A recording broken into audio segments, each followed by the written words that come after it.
Helo a chroeso i'r fideo hwn, lle byddaf yn rhoi gwahanol canllawiau i chi ar y broses o wneud cais ar gyfer llwybr un taith, yn enwedig y cwestiynau ansoddol a'r ffurflen gais ei hun.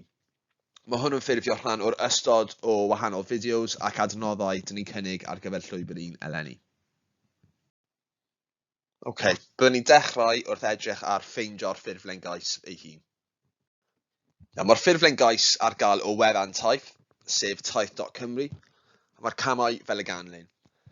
Ewch i'r safle taith, dewiswch eich sector, dewiswch llwybr un symudiad cyfranogwyr. Yna, os ydych chi'n sgrolio hyd at waelod y tudalen, bydd rhestr o adnoddau gan gynnwys y ffurflen gais, fel ydych chi'n gallu gweld ar y sgrin. Dyma tudalen gyntaf y ffurflen gais ar gyfer llwybr un. Mae'r ffurflen yn cynnwys 9 tudalen.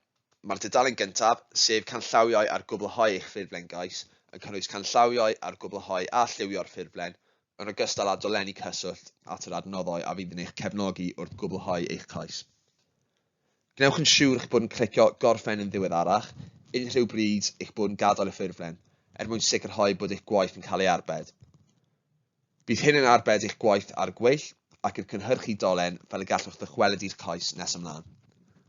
Mwyn cael mynediad i'r dolen, gallwch naill ai nodi tudalen neu ei hanfon i'ch e-bost trwy mewnbynnu eich cyfeiriad e-bost. Byddwch yn sylwi bydd y ddolen yn dod i ben ar yr un dyddiad a'r dyddiad cau ar gyfer ymgeisio. Gallwch hefyd ddefnyddio'r ddolen i rannu'r cais gyda'ch cynrychiolydd cyfreithiol neu gydweithwyr eraill.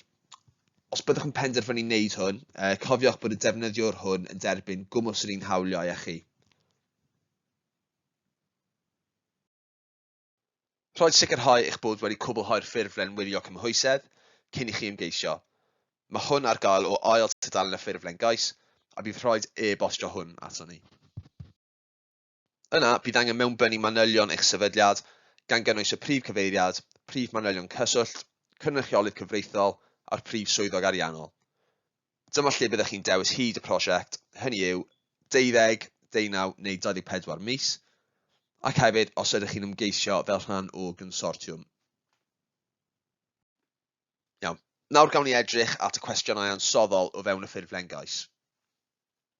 Ychydig o pwyntiau byddem yn argymell bod chi'n ystyried cyn i chi ddechrau. Cyfeiriwch at y ddogfen cymorth cwestiynau ansoddol cyn dechrau'r ffurflen.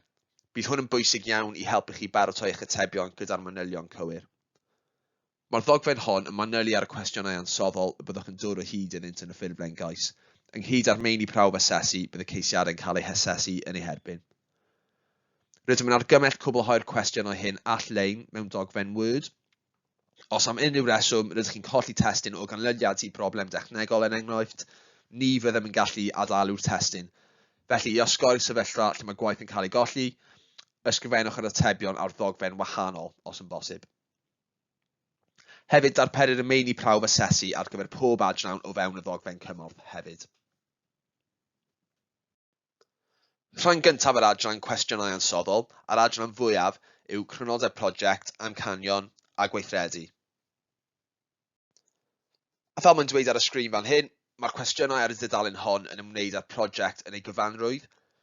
Dylai atebion gynnwys digon o fanylion i ddangos bod y prosiect wedi cael ei ystyried yn dda, bod gennych gynllun clir ynghylch gwledydd cyrchfan a phartneriaethau, ac y bydd eich sefydliad yn gallu rheoli gweinyddiaeth, cynllunio a monitro'r prosiect i safon uchel. Mae fwy o wybodaeth o dan pob cwestiwn ar y ffurflen hefyd. Cwestiwn gyntaf yr adran hon yw beth yw nodau ac amcanion cyffredinol y prosiect a sut mae'r prosiect yn cyd-fynd â strategaeth a blaenoriaethau eich sefydliad neu consortiwm. Felly, dylech ystyried sut mae'r prosiect yn trin ag anghenion eich sefydliad neu sefydliadau, y staff a dysgwyr mewn ffordd glir ac ymarferol, sut bydd y prosiect yn cynyddu cwmpas rhyngwladol eich sefydliad neu sefydliadau, sut mae'r gweithgareddau arfaethedig yn berthnasol i amcanion taith, llwybr un, ac o werth i sefydliad sy'n gwneud cais. Sut mae'r gweithgareddau'n diwallu anghenion a nodwyd ymhlith yr unigolion sy'n cael eu targedu, a sut mae'r perthnasoedd a manteision cynnal y gweithgareddau drwy gynsortiwm wedi dangos yn glir, a mae hwn yn berthnasol yn unig ar gyfer ceisiadau gan gynsortia. Cwestiwn nesaf yw, pa wledydd a sefydliadau bydd eich sefydliad yn ei targedu'n bennaf wrth mynd ati i greu partneriaethau rhyngwladol? Felly, ystyriwch beth sy'n arbennig am y wlad hon, neu'r gwledydd hyn fydd yn cynnig y cyfleoedd dysgu i rhoi sy'n cymryd rhan ar draws y gweithgareddau arfaethedig. Oes gennych chi partneriaethau yn y wlad hon neu'r gwledydd hyn ar hyn o bryd? Os oes, beth sy'n ei wneud yn partneriaid addas ar gyfer y prosiect a'r gwahanol weithgareddau? Os nad oes, pa fath o partner yr ydych chi'n awyddus i weithio gyda a pham? Hefyd, sut byddwch chi'n ei nodi ac yn ymgysylltu â nhw? Ydych chi'n bwriadu ehangu nifer a neu'r mathau o partneriaethau rhyngwladol trwy gydol cyfnod y prosiect?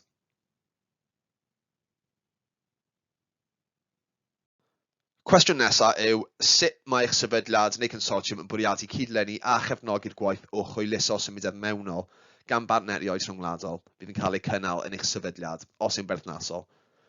Felly, os mae'n berthnasol, dylech ystyried sut bydd eich sefydliad yn targedu ac yn blaenoriaethu partneriaid rhyngwladol mwyn cefnogi symudiad mewnol, sut bydd y rhoi fydd yn dod i wlad i gymryd rhan yn cael ei dewis, a hefyd sut byddwch yn ei cefnogi trwy gydol eu cyfnod yma.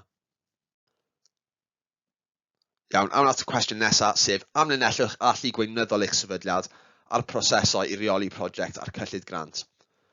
Am y cwestiwn hwn, ystyriwch sut bydd eich sefydliad yn rheoli gwahanol agweddau a chyfnodau prosiect o gynllunio a pharatoi i reoli dull cyflwyno gweithredol, cyfarthrebu a chydweithio a phartneriaid, rheoli arian a chydymffurfio, rheoli risg, monitro, cadw cyfnogion ac adrodd. Pa adnoddi staff sydd ar waith i wneud hyn? Dylech nodi sut byddwch yn rheoli taliadau i unigolion fydd yn cymryd rhan, gan gynnwys y rhoi fydd yn dod o partneriaid allanol, lle bod hynny berthnasol wrth gwrs. Os ydych yn gwneud cais ar ran consortiwm, hefyd dylech rhoi fanylion o gyfrifoldebau eich sefydliad a'ch partneriaid. Dyma'r cwestiwn nesaf, sef sut byddwch yn monitro cynnydd gweithgareddau eich prosiect, mesur llwyddiant eich prosiect yn gyffredinol, a sicrhau bod unrhyw ddysgu yn cael ei rannu. Ambell pwynt i ystyried fan hyn yw sut byddwch yn monitro symudiad ac yn cofnodi unigolion sy'n cymryd rhan, sut byddwch yn casglu adborth gan y rhoi sy'n cymryd rhan hefyd, sut byddwch chi'n asesu safon deilliannau a sicrhau bod yn cael ei cydnabod yn ffurfiol lle bod hynny berthnasol, sut byddwch yn gwerthuso effaith a manteision y prosiect i ddysgwyr, staff a'r sefydliad ac yn rhannu canfyddiadau gan gynnwys gwersi a ddysgwyd ar draws y sefydliad neu sefydliadau.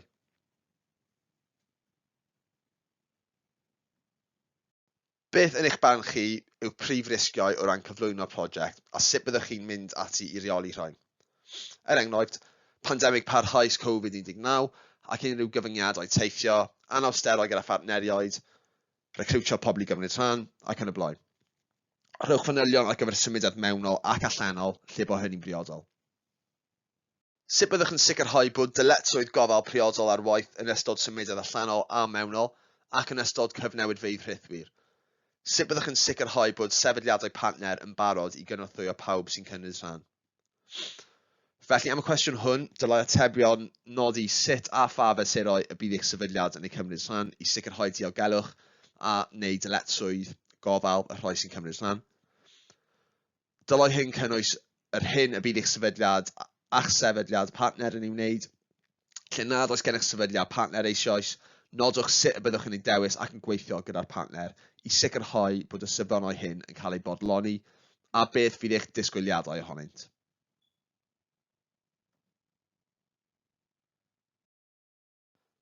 Dyma pwyntiau pwysig o ystyried wrth chi baratoi eich atebion.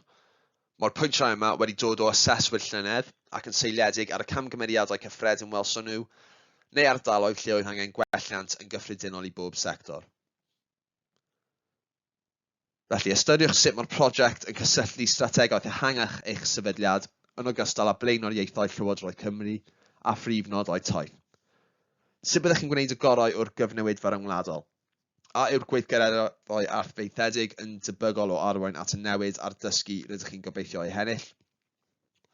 Ystyriwch ddarparu dadansoddiad ymarferol o anghenion i ddangos perthnasoedd y prosiectau. Gallwch ystyried anghenion unigol, sefydliadol neu sectoraidd. Beth yw'r fantais o weithio ar eich syniad prosiect gyda phartneriaid rhyngwladol a thrwy gyfnewid rhyngwladol yn hytrach na bod yn lleol neu'n genedlaethol? Pa werth ychwanegol a ddaw yn sgil y bersbectif neu profiad rhyngwladol? Rhowch fanylion ymarferol.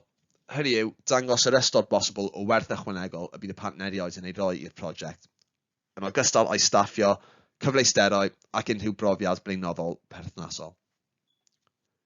Sut y bydd y dysgu'n cael ei lledaenu i fewn eich sefydliad ac ymhellach? A pa strwythurau y gellir ei sefydlu cyn, yn ystod neu ar ôl y symudedd i arwain dysgu, sefydlu ymddiriedolaeth ac annog cyfarthrebu? Iawn, yr adran nesaf o ran y cwestiynau ansoddol yw gweithgareddau prosiect. Ar ôl i chi gwblhau'r cwestiynau ansoddol am amcanion gweithredu eich prosiect, gofynnir i chi am fanylion ar gweithgareddu eich prosiect. I gwblhau'r dudalen hon, dewyswch y gweithgareddau symudedd rydych chi'n bwriadu eu cynnal fel rhan o'ch prosiect. Gallwch ddewis gweithgareddau dysgwyr ar gyfer dysgwyr, disgyblion neu bobl ifanc, gweithgareddau staff neu'r ddau opsiwn gyda'i gilydd. Ar gyfer pob gweithgaredd a ddewiswyd, dylech chi ystyried y dau cwestiwn canlynol. 1. Esboniwch pam eich bod wedi dewis gwneud cais ar gyfer y gweithgaredd hwn. A 2. Sut fyddech chi'n rheoli'r gweithgareddau arfaethedig. Dylech gyfeirio at y ddogfen cymorth cwestiwn ansoddol wrth i chi weithio sy'n manylu ar y cwestiynau a'r meini prawf asesu. Fel welais o'r blaen, cwestiwn gyntaf ar gyfer bob gweithgaredd yw esboniwch pam yr ydych chi'n ymgeisio am y gweithgaredd. Felly ystyriwch beth yw'r nodau ac amcanion allweddol eich sefydliad neu consortiwm o'r gweithgaredd ei hun. Pa ganlyniadau dysgu neu datblygu ydych chi'n gobeithio y bydd y cyfranogwyr yn ei cyflawni. Sut mae'r gweithgaredd hwn yn ychwanegu gwerth at gyfleoedd dysgu sy'n bodoli eisoes i ddysgwyr eu staff. Hefyd dylech roi gyfiawnhad clir pam y dewiswyd y gweithgareddau arfaethedig a sut maent yn cysylltu â gwerthoedd ac amcanion strategol eich sefydliad a blaenoriaethau taith hefyd. Yr ail cwestiwn yw sut fyddwch chi'n rheoli'r gweithgareddau arfaethedig? Sut fyddwch chi'n dewis y cyfranogwyr? Beth ydych chi'n disgwyl iddyn nhw ei gyflawni tra ar yr ymweliad neu ymweliadau?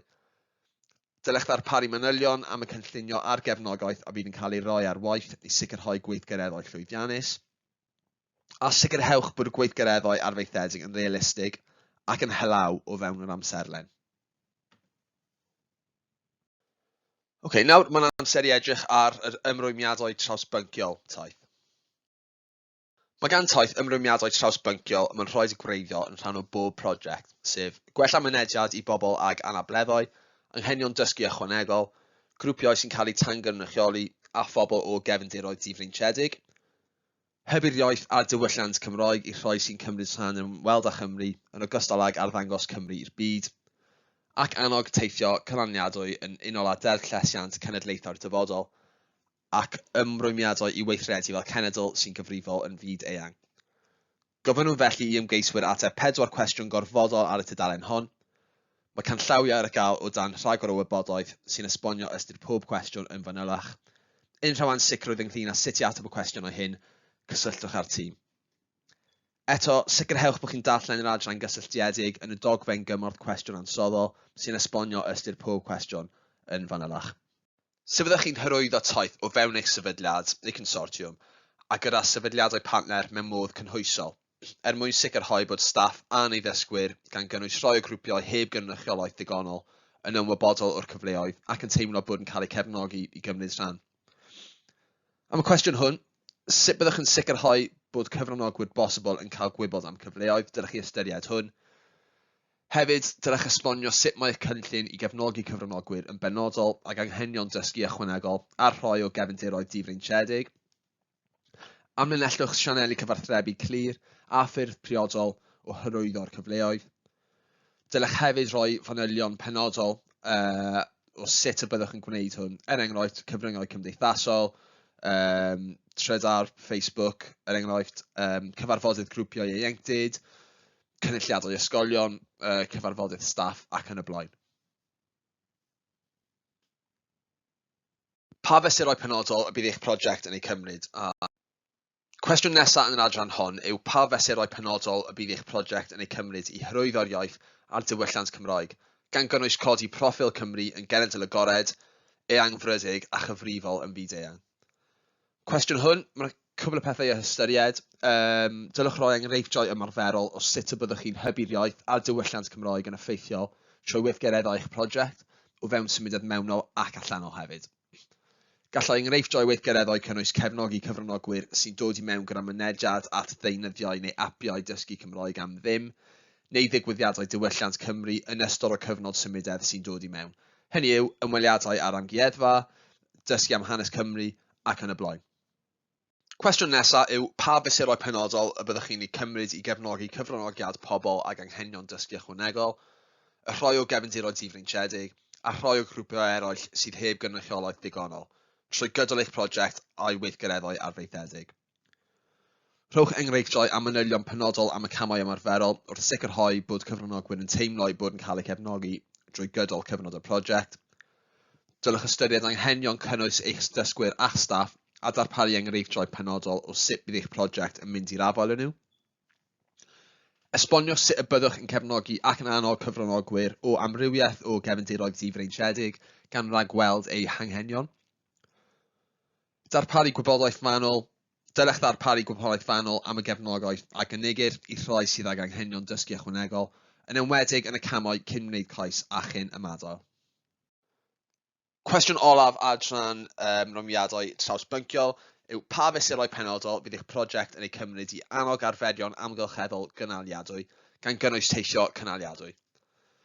Felly, dylech roi manylion o sut y byddwch yn ymgorffori arferion amgylcheddol gynaliadwy a chyfrifol, gan gynnwys cynlluniau clir a diriaethol ar gyfer teithio cynaliadwy lle bod hynny'n briodol ar lefel genedlaethol a rhyngwladol hefyd. Dylech roi manylion ar unrhyw arferion cynaliadwyedd amgylcheddol sydd ar waith ar hyn o bryd yn eich sefydliad hefyd. Dyma rhagor o awgrymiadau o aseswyr ar gyfer adran ymrwymiadau trawsbynciol. Felly, byddwch yn glir ar yr hyn ydych chi'n gobeithio gyflawni drwy'r prosiect.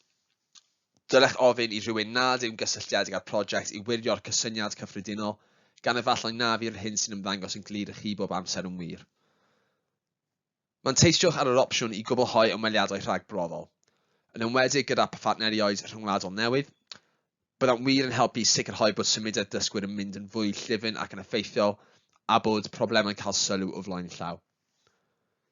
Hefyd, byddwch yn glir ar yr hyn y bydd cyfnewidiadau mewnol yn ei gynnwys ac yn ychwanegu at nod y prosiect cyffredinol.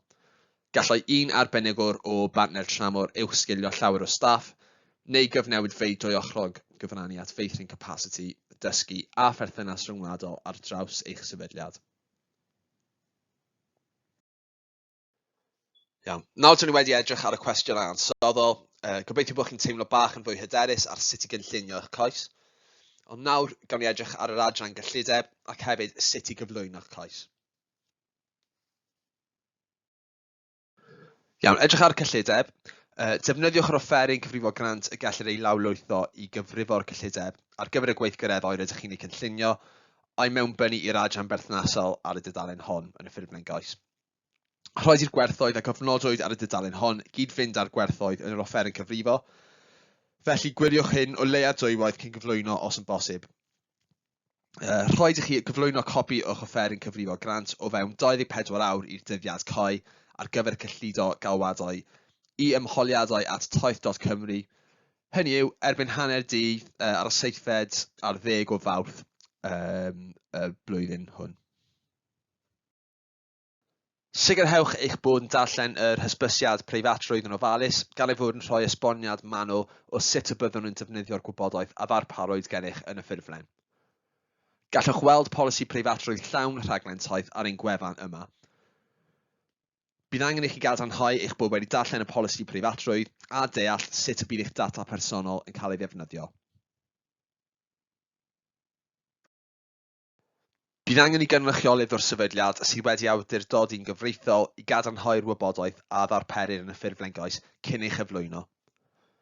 Mwyn arbed eich cynnydd neu rhannu'r ffurflen gais gyda cynrychiolydd cyfreithiol neu gydweithwyr eraill, cliciwch ar gorffen y nes ymlaen ar waelod y dudalen. Bydd hyn yn arbed eich gwaith ar y gweill ac yn agor tudalen newydd gyda'r dolen wedi chreu fel y gallwch ddychwelyd i'ch cais yn hwyrach neu rannu'r cysylltiad gyda chydweithwyr. Er mwyn cael mynediad i'r ddolen, gallwch naill ai nodi tudalen neu hanfon i'ch e-bost drwy gosod eich cyfeiriad e-bost. Os ydych chi am barhau i weithio, cliciwch ar dychwelyd i'r arolwg. Tudalen 8 yw'r datganiad. Datganiad yw i'ch cynrychiolydd cyfreithiol i gadarnhau bod y wybodaeth yn y ffurflen gais yn gywir. Os nad chi yw'r cynrychiolydd cyfreithiol, dilynwch y camau ar y sleid flaenorol i roi mynediad iddyn nhw wneud hyn. Tudalen 9 yw eich cyfle olaf i wirio pob agweddwch cais cyn i chi gyflwyno. Unwaith y bydd cais yn cael ei gyflwyno, ni ellir ei ddiwygio, felly gwiriwch yr holl adrannau o leiaf dwywaith cyn cyflwyno'r cais os yn bosib, a sicrhewch fod yr atebion a'r wybodaeth yn gywir. Unwaith yr ydych yn fodlon fod eich cais yn barod i'w gyflwyno, gallwch glicio gorffen ar waelod y dudalen.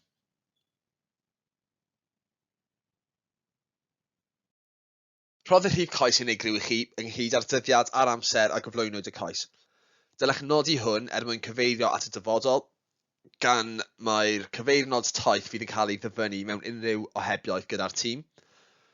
Rydym hefyd yn argymell eich bod yn lawrlwytho ac yn cadw copi o'ch cais. Gallwch wneud hyn drwy glicio ar y ddolen ymatebion.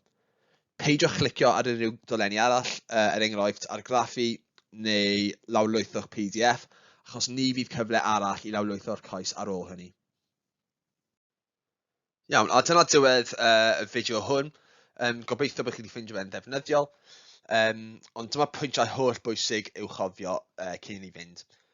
Cwblhewch eich ffurflen gais erbyn hanner dydd ar y 16 o Fawrth. Wedyn, erbyn hanner dydd ar y 7 hynny yw o fewn 24 awr ar ôl dyddiad cael y ffurflen gais, rhaid chi ddanfon yr offeryn cyfrifo cyllideb wedi gwblhau, y ffurflen sefydlu cyflenwr wedi gwblhau, a'r datganiad banc ddiweddar. A dyna diwedd y fideo. Gobeithio bod hwn wedi bod yn ddefnyddiol.